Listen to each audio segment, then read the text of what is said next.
Sveiki atvykę į pirmąją Grind True pamoką su manim, Adrija. Šiandien kalbėsime apie diskriminantus, kvadratinės lygtis ir arba. Taigi, pradėsime nuo paprastosios kvadratinės lygties. Tai yra a kart x antruoju plus b kart x plus c lygu 0. Pirmas dalykas, kurį reikėtų žinoti, tai kad a, b ir c yra lygties koeficientai. Taigi, pabandykime įsirašyti kažkokius skaičius ir tuomet pasirašyti, kuris yra kas. Taigi, visų pirma, tarkime, minus 3x antruoju plus b, tarkim, x plus 13 lygu 0.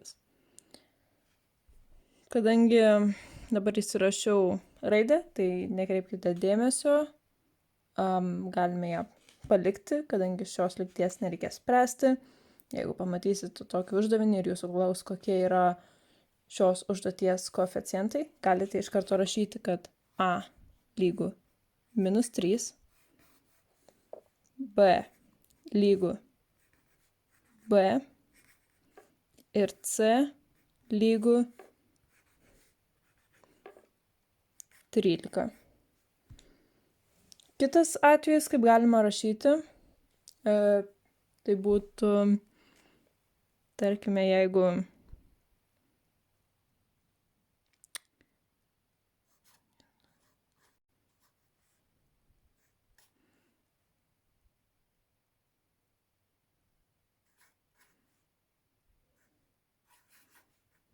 gaunate tokią formulę, tai iš karto matosi vėl, kad čia 1. Čia jūs nematote jokio ženklo, bet žinote, kad apskritai matematikoje, jeigu yra daugybė, kas čia kaip ir yra, vienetas nėra privalomas rašyti, todėl šitas skaičius yra tas pats kaip šitas skaičius. Taigi a lygu 1, b taipogi lygu 1, o c tiesiog pasižiūrime, čia nepametam niekada minuso, kuris būna, pakeičia ženklą, taigi minus 8. Vadinasi, galime keliauti toliau. Išsiaiškinome savo koeficientus ir pažvelgiam į mūsų pirmąją formulę. Taigi, matome savo pirmąją formulę ir tam, kad būtų lengviau, aš norėčiau, kad mes pasižymėtume po apačio skaičius skirtingomis spalvomis, užsirašant paprastą formulę. Taigi, rašytume a x antruoju, tuomet rašytume minus 3x ir galiausiai užbaigtume plus 1 lygu 0. Vadinasi, mūsų a lygu 2, kadangi 2, tada mūsų b lygu minus 3, vadinasi minus 3, ir mūsų c lygu plus 1, tai c lygu 1 arba plus 1, kaip jums kol kas patogiau rašyti, taip ir rašykite. Vadinasi, užsirašę šitai, mes galime keliauti toliau prie jau pačio diskriminanto. Sufokusavo. Taigi mūsų diskriminato formulė yra b antruoju atimti 4 kart ac. Prisiminkime iš tos pačios užduoties, mūsų a yra 2, b yra minus -3 ir c yra 1. Vadinasi, įsirašę į šią formulę šios skaičius, mūsų užduotis turėtų atrodyti taip.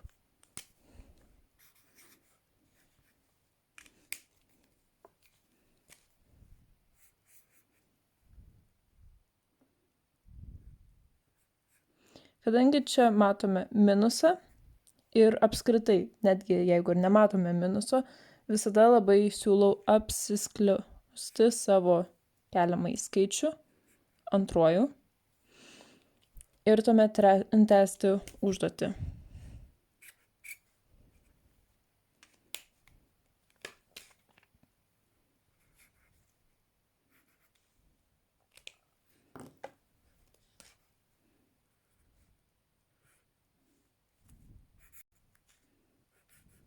Vos neparašiau C, tikiuosi nesumaišiau nieko, bet tęsime.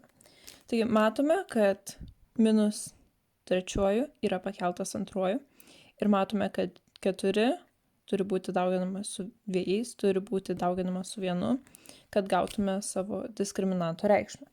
Vadinasi, mūsų diskriminantas yra lygus -3 pakelta antruoju 9 minus, šiuo atveju dauginant neatsiranda jokių papildomų ženklų, taigi -4 kart 2 kart 1 išeina -8. Galime tęsti uždavinį.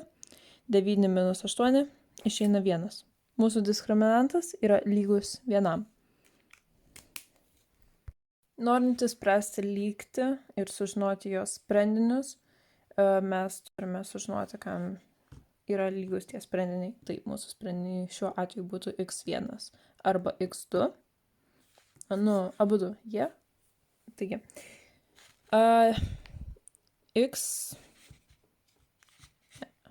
x lygu minus b plus arba minus šaknis iš diskriminanto padalinti iš 2 kart a. Apskritai reikėtų žinoti, kad jeigu mūsų diskriminantas yra daugiau už 0, lygtis turės 2 sprendinius. Jeigu mūsų diskriminantas yra lygus 0, uždavinys turės 1 sprendinį. Ir jeigu diskriminantas yra mažesnis už 0, sprendinių nėra. Jų tiesiog taip rašote, kad sprendinių nėra. Jeigu prašo įrodyti, sakote, kad neįmanoma įrodyti. Taigi, pabandykime įsirašyti į x1 savo skaičius ir pasižiūrėti, koks būtų mūsų pirmasis sprendinys. Taigi,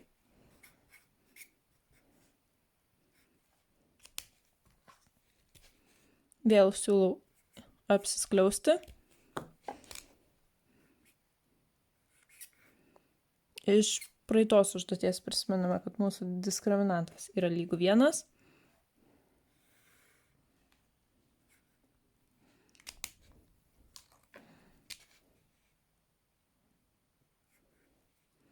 Taigi, matome minusą ir minusą.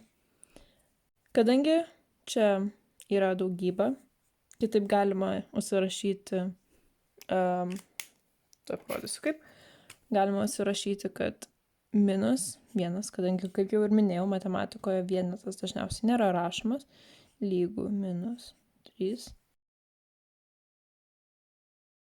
Tai, ką dabar parašiau, yra lygu tai, ką čia parašiau. Kai galime spręsti toliau, kad x1 lygu minus 1 kart minus 3, tai 3 plus šaknis iš 1 lygu 1 padalinti iš 2 kart 2, 2 kart 2 yra 4, lygu 3 plus 1, 4, padalinti iš 4, lygu 1. Dabar sprendžiame x2. x2 lygu minus minus 3 plus, atsiprašau, mes jau rašėme su pliusu, vadinasi, čia turi būti minusas minus šaknis iš 1. Dalinam 2 kart a, mūsų a yra 2, ir sprendžiame toliau. Vadinasi, x2 lygu 4 minus 1 dalinti iš 4. Šiuo atveju mūsų atsakymas išeina toksai.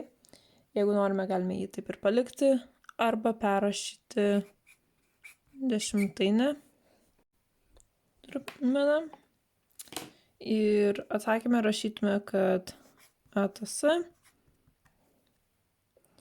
kaip ir lygties sprendiniai arba tiesiog x1 lygu 1, x2 lygu 0, arba galima rašyti x lygu 1, x lygu 0,75 ar tenais 3/4, kaip jums patogiau. Taigi, čia yra su šita dalim kaip ir viskas. Ar norėčiau, kad jūs pabandytumėt patys išspręsti šią užduotį. Susistabdykite, tam duodu 3 sekundės laiko, 3, 2, 1. Taigi, kol mokinatės, visiems labai siūlau pasirašinėti A, B ir C, pasirašinėti šitą formulę ir pasirašinėti šitas 2 formulės prieš įsistatant skaičius ir tuomet juos įsprendžiant. Šiaip atsakymas turėtų išeiti toksai, kad x lygu -6 arba x lygu -1. Taigi, dabar antras uždavinys, neįsigaskite, čia nėra x, vietoj x rašomas g. Kartais pasitaiko gyvenime, kad pas jūs uždavinyje nebus x, bet vietoj jų bus, pavyzdžiui, kažkokia raidė ar tenais a antruoju -10, a plus kažkaip tenais, arba šiuo atveju kaip ir yra g antruoju -10g. Skaičiavimas nieko nesikeičia, tik tai, kad atsakymę jau rašysime ne sprendinys x lygu, bet sprendinys g lygu. Taigi vėl duodu jums 3 sekundės susistabdyti ir pasižiūrėti į uždavinį, kai būsit pasirengę, tai 3, 2, 1, 0. Taigi, čia suskaičiuota versija, o čia norėčiau užduoti iš karto kitą uždavinį. Taigi, vėl 3, 2, 1, einam. Gerai, taigi čia dar nepabaigta skaičiuoti užduotis, bet jūs tikriausiai jau pastebėjote, kad šiaip šaknis taip lengvai iš 184 neišsitraukia. Taigi mūsų pasirinkimas yra arba traukti dalinai, kas būtų kaip ir 4 kart. Ir tuomet galime vėl palikau pliusą, kur reikia palikti minusą. Visada atidžiai pasitikrinkite, ar sudėjote skirtingus ženklus. Ir taigi, čia, kadangi ši užduotis kaip ir būtų lygu šičia, tai iš karto galime įsitraukti šaknis iš 4. Ir mūsų atsakymas kaip ir galėtų išeiti toksai. Tuomet galime dar išsitraukti tą minus 2 prieš skliaustus ir čia tuomet rašyti, kad -5 plus arba minus. Šiuo atveju, kadangi įsitraukia minusų, tai rašome irgi -2 persikelia. Gal pirmiausia apačiai spręsiu, nes jinai biški lengviau. Ir tuomet viršuje tiesiog pakeisiu, kur reikia ženklus. Taigi -2. Tai 10 dalinti iš -2 yra -5. tuomet minus 2 kart 46 dalinti iš minus 2 išeina plus 46. Kas nesuprato, ką dabar pasakiau, tai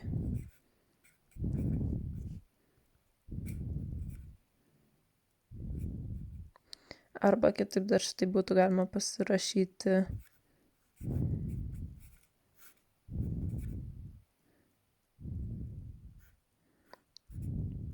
toks prastinimas yra galimas tik tada, kai yra daugybė. Jeigu čia būtų sudėtis arba atimtis, kažkaip pasimėjau, kad negalim matyti. Jeigu čia būtų sudėtis arba atimtis, šitaip nebūtų galima suprastinti skaičių, bet kadangi čia yra daugybė šiuo atveju, šiaip ir dalyboje tai yra leidžiama, galime suprastinti ir gauti tiesiog 46 kad šaknis. Taip, ir tuomet čia dar nepasibaigė mūsų užduotis. Dalinti iš minus 2. Taip, vėl prastinam 1, 1. Ir mūsų jau atsakymas būtų, kad x2 lygu minus 5 plus šaknis 46.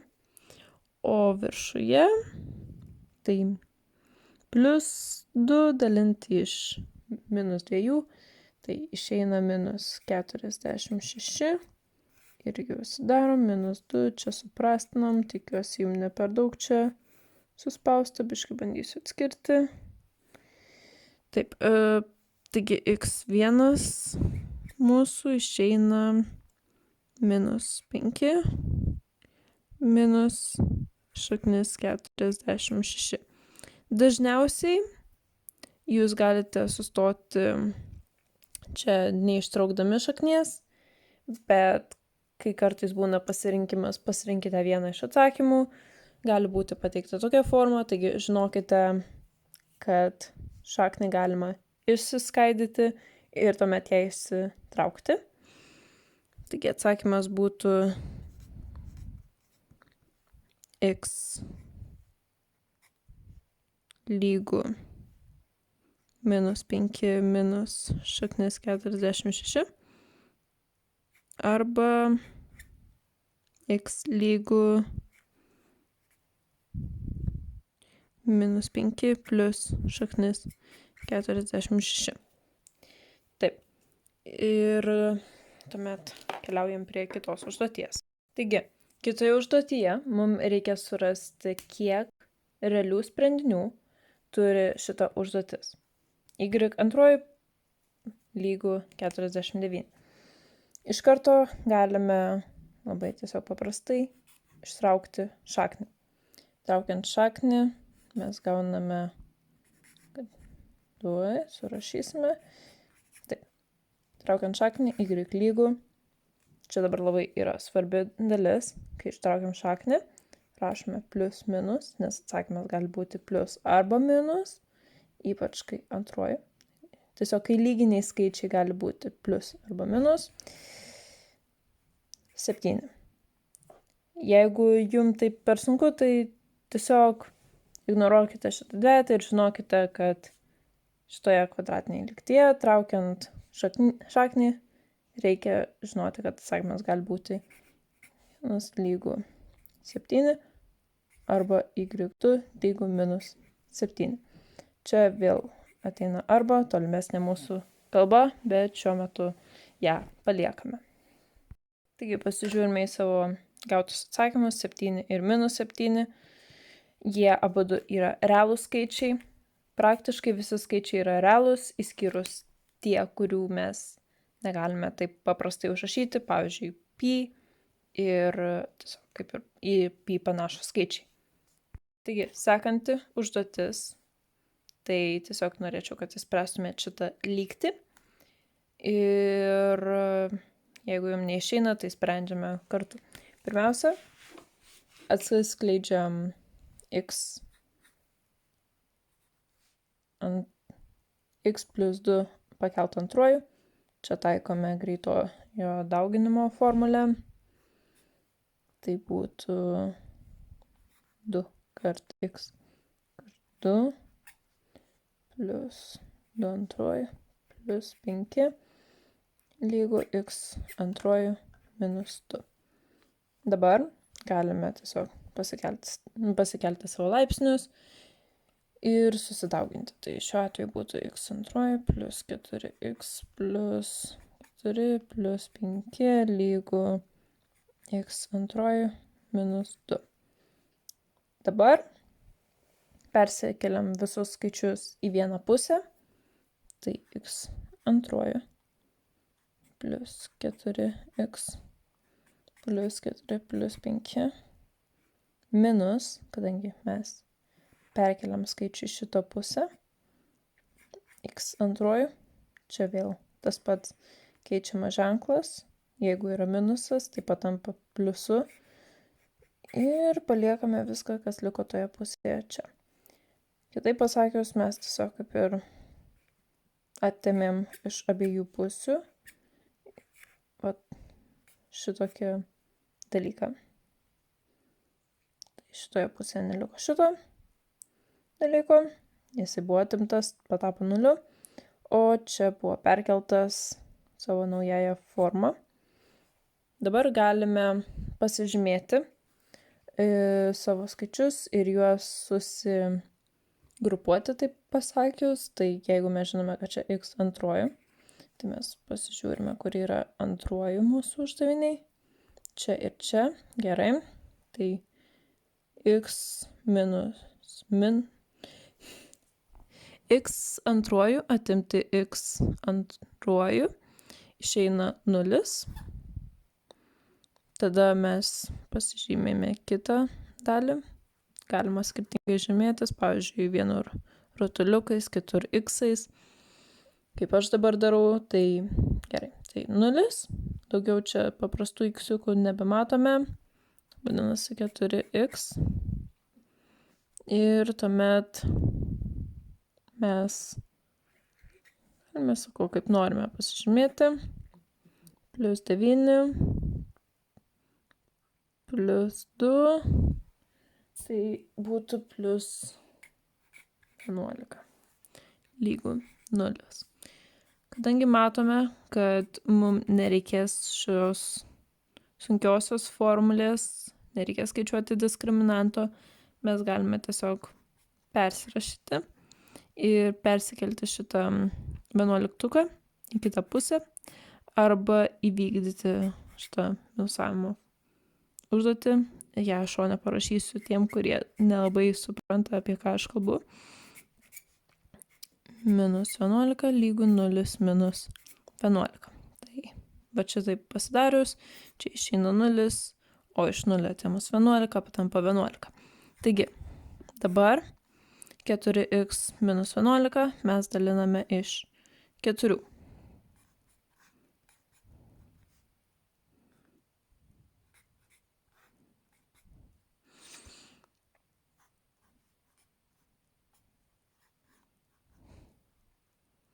Minus 11 dalinti iš 4, mes gauname minus 2 sveikuosius ir 3 ketvirtusios. Galima taip rašyti, jeigu norite, galite rašyti va taip. Šiaip dažniausiai jums reikės pasidaryti arba mišrų į šitą skaičių, arba tokį skaičių. Jeigu gaunate atsakymą, kaip yra va tenais, kad 11 ketvirtoji, dažniausiai to nepakanka ir reikia spręsti toliau. Taigi, šiuo atveju mūsų atsakymas būtų ATS.2. X lygu minus 2 3 ketvirtusios arba šitas toksai taip. Kartais tinka, kartais ne, tai geriau jį palikti, tiesiog pabaigti spręsti, taip pasakius. Gerai. Keliaujam prie kitos užduoties. Nukeliaujam prie kitos užduoties. Ir joje dabar kaip ir parodysiu 2 sprendimo būdus. Čia kaip ir bus pirmasis, O čia bus antrasis. Sufokusuoja man gražiai. Ačiū. Taip, taigi bus galima spręsti arba metodas, arba šitą kvadratinės lygties, arba tiesiog diskriminanto metodas. Aš taip vadinčiau juos. Taigi pirmiausia diskriminanto metodu. Tai vėl pasižymė, kad mūsų A lygu 1, B lygu 16 ir C šiuo atveju lygu 0, nes C tiesiog nėra. Tada susirandame savo diskriminantą, prisimenam B antruoju minus 4 kart AC, nes mūsų diskriminantas lygu 16 antruoju minus 4 kart 1 kart, nepametam, dabar labai svarbu, kart 0. Taigi mūsų atsakymas bus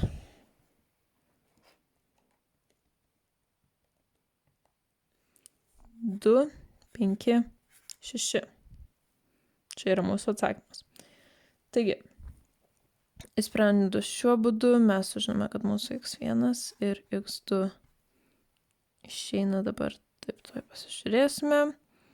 Minus 16 minus šaknis 2, 5, 6.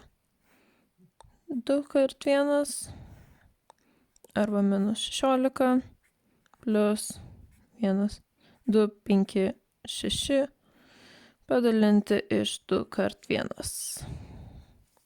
Galite pasiskaičiuoti įdėmiau, bet idėja išeina tokia, kad minus 16 plus 16, 0, 0 daliname iš bet kokio skaičiaus, atsakymas išeina 0.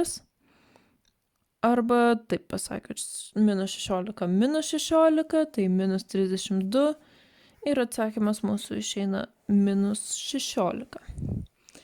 Antras metodas, apie kurį ką tik užsiminiau, tai yra arba metodas. Šiuo atveju, vėl nežinau, ar kažkas pastebėjote. Jeigu pastebėjote, tai šaunuoliai, jeigu ne, tai vėl atkreipkime dėmesį.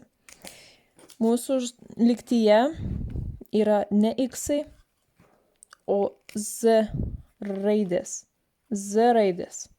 Vadinasi, mūsų atsakymame irgi turėtų būti ne bet koks skaičius, ne bet kokia raidė tiksliau, o z raidė. Ne x-as, bet z. Z pirmoji, z antroji. Taigi, arba metodas. Arba metodu mes įsikeliam kaip ir raidę prieš skliaustus. Tai žiūrime į uždavinį. Mes matome, kad z yra abiejose uždaviniuose ir įsikeliam z prieš skliaustus. Z įsikėlus prieš skliaustus mes pasižiūrime, kad z antroji padalinti iš z, mums lieka čia z, o 16 padalinti iš z. Tai vėl, kaip ir parodysiu, z minus 1 lygu 16. Ir šitą pusę perrašom. Čia irgi galiu parodyti labai greitai, z antruoju dalinti iš z. Tai čia lieka 1, o čia lieka z lygu z. Kažkaip į 7 man šiandien rašosi z. Bet nekreipkite dėmesio. Gerai. Taigi, šiuo atveju mes žiūrime, kad mes žinome visada, kad bet kokį skaičių padauginus iš 0 mes gauname 0. Taigi, jeigu mums reikia, kad z būtų 0, mes įrašome, kad z lygu 0. Įrašome tuomet toliau. Arba, šiaip būtų fainai, kad rašytumėte, kiek aš prisimenu, nėra privaloma, bet geriau rašykite, negu nerašykite. Naudojame kitą metodą, kad c plus 16 lygu 0. Kadangi mums reikia, kad skliaustai būtų lygu 0. Jeigu skliaustai turi būti 0, mes išsiaiškiname, kad mūsų z turi būti minus 16. Kaip matote, bet kuriuo atveju sprendžiant, mūsų atsakymas yra vienodas, tik tai vienur reikia daugiau rašyti, kitur mažiau. Taigi, keliaujam toliau. Labai sunkiaus formulės, taip pasakius, kuri šiaip yra naudojama piešiant grafikus.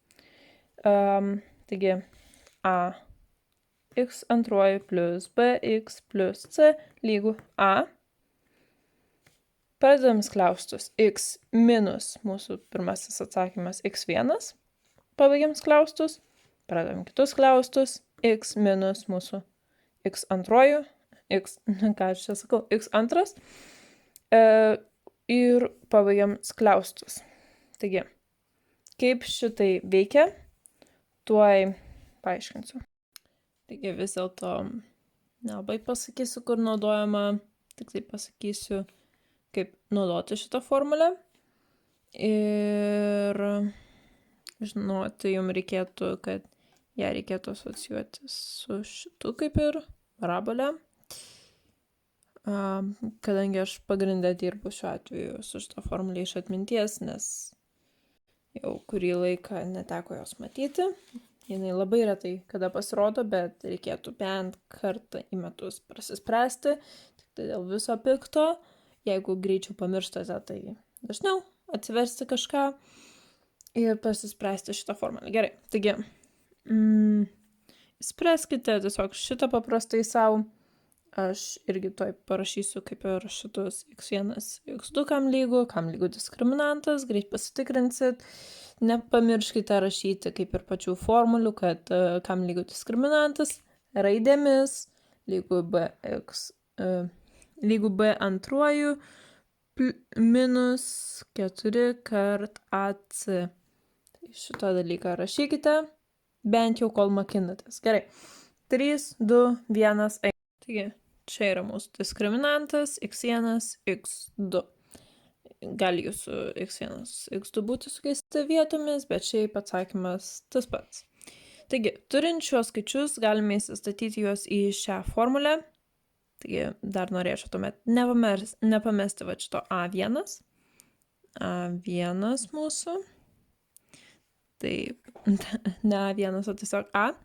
Tai a lygu minus 1. Galite apačioj pasirašyti, kad labiau atkreiptumėte dėmesį. Ir tuomet pradedam įsirašyti. Minus 1, x minus 1.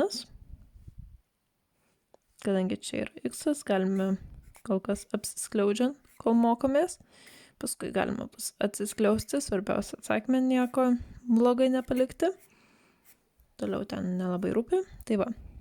Ir tuomet galima dabar suprastintai parašyti va taip. Ir čia turėtų būti jūsų kaip ir įsirašymas į tą formulę. Taigi, įsisprendėme, įsistatėme, dabar pabandykime dar greitai nupiešti parabolę, naudojantis kvadratinę formulę. Taigi, apskritai, brėžiant brėžinius, ypač šitus, mums reikia žinoti, kad dauguma mokytojų prašys ir egzaminuose galimai atims taškų, jeigu nedarysite šių punktų. Tai visų pirma, nusibrėžiam savo tiesės, pasižymime y, x tiesės, pasižymime, kur yra mūsų nulis ir atsižymime mūsų vienetus. Aišku, paprastai yra patogiau tai daryti langelinėme, bet jeigu nėra langelių, tai tiesiog kaip ir pasistengiame bent jau, kad vizualiai atrodytų teisingai. Tuomet galime kaip ir pasidaryti lentelę. Paraboliai mums reikėtų kaip ir 4 įsispręsti šitų sustatymų. Tai tarkime, jeigu mūsų x yra 0, tai mūsų 0 antruoju pasikėlus irgi išeina 0, minus 2 kart 0 lygu 0, taigi atsakymė čia būtų x3. Tada jeigu pasiemame x mūsų 2, nes šiaip patartina, kad ne iš eilės viskas būtų, bet kaip ir va taip. Taigi, 2, tai 2 antruoju 4, minus 4, minus 4 minus 2 kart 2 kart 2 minus 4 plus 3. Išeina mum atsakymas čia minus 5. Tada imame minus 2. Ir čia mum išeina kaip ir tas pats, minus 4. Čia biškai atskirsim. Minus 2 kart minus 2 plus 4 plus 3. Išeina 0. Ir galiausiai galime paimti kokį minus 5, kad ir. Taigi čia išeina mūsų minus 25 plus 10 plus 3 minus 12. Gal ir reikėjo daryti didesnius vienetus. Šiuo atveju dar galiu pasitaisyti, kad jie man būtų 2, nes jie neprivalo būti vienetai. Galite ką norite įsistatyti. Šiuo atveju aš įsistatau dvejetus ir pagreitintų tempų greit pasižymiu, kad jeigu mano x lygu 0, tai mano y lygu 3. Tai jeigu mano x yra 2, tai mano y, čia buvo seną naudoju, čia turi būti mūsų y. Taip, taigi jeigu mūsų x yra 2, tai čia 5, tai čia 4, čia 5 kažkur.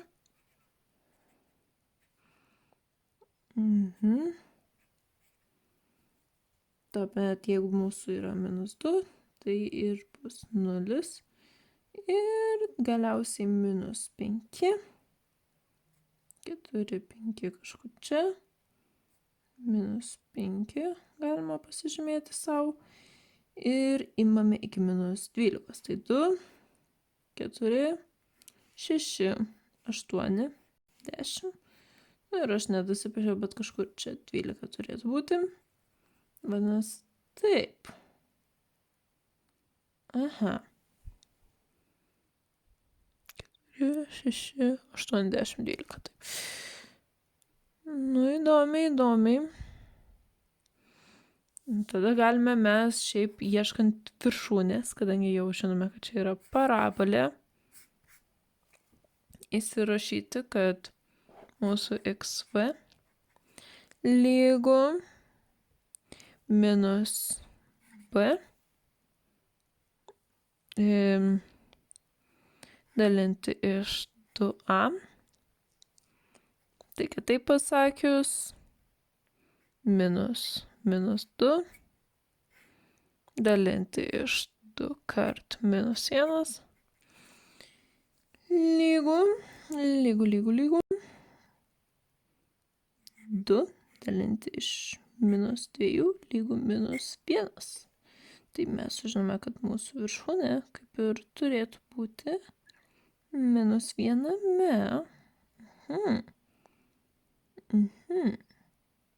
Taip. Ir jeigu norime sužinoti viršūnės y, tai mes tiesiog įsistatom į formulę tą minus 1. Tai minus 1 plus 2 plus 3 lygu 4. Aha. Čia. Nejaugi.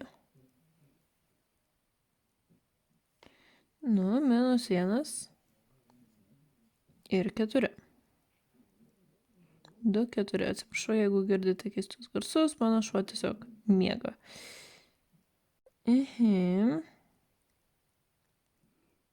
Taip, mūsų parabolė šiaip turėtų kaip ir eiti žemyn, kadangi mūsų pirmas skaičius, mūsų a, yra minusas. Jeigu jūsų a yra minusas, parabolė eina taip. Jeigu a yra pliusas, parabolė eina va taip. Taip, tai tuomet galime prie šito eiti. Taip, tai 0 yra 3, kur mūsų aukščiausias turi būti 3. Kas čia tada? Tuoj išsiaiškinsime. Matote, aš į viršų netyčia pažymėjau, turi būti į apačią. Tie, kas pastebite, yra nuostabu, kad tai darote. O aš bandysiu tiesiog toliau gyventi savo bandymus. Gerai. Taigi mes dabar savo parabolę sujungsime. Žinome, kad mūsų viršūnė -1 ir 4. Vadinasi, nuo čia mes galime keliauti į šonus.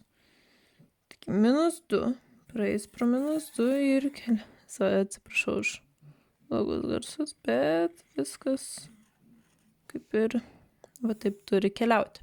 Kažkaip taip turi atrodyti mūsų parabolė, kaip jau iš tiesų ją visą apskaičiuoti, gal kitą pamoką pakalbėsiu, bet čia yra viskas, kas galėtų būti iš mano atminties ir sprendimo susijęs su šituo kvadratiniam lygtimis. Jeigu turite papildomų klausimų, galite rašyti į Discordą, mielai jums padėsime. Arba buvo kaip ir viena lygtis.